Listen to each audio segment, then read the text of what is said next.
Hey there friends, in this video I'm going to show you how to create artifacts using Qwen.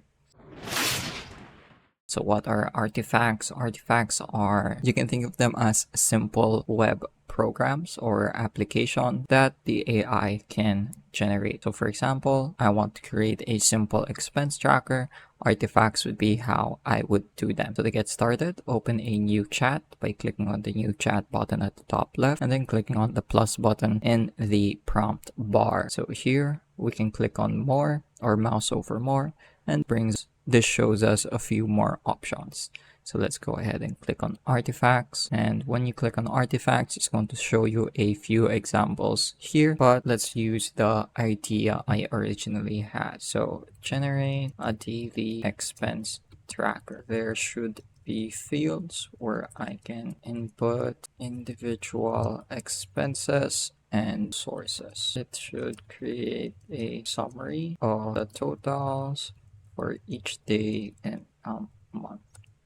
So now I'm gonna go ahead and press enter, and it should show you the designing process.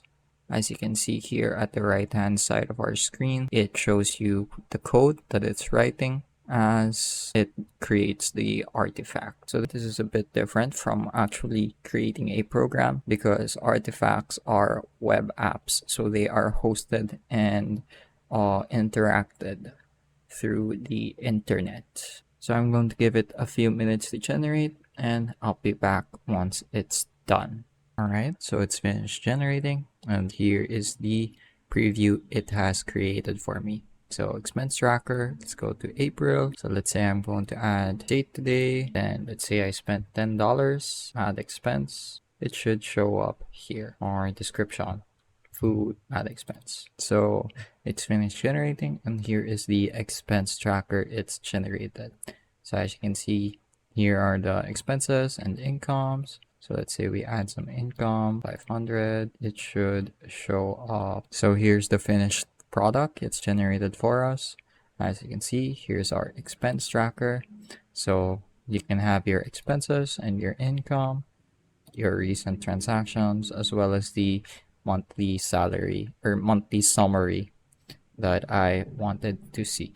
So it's done a pretty good job of generating that artifact based from this small prompt. And if you'd like, you can deploy this, which means other people will also be able to use your artifact.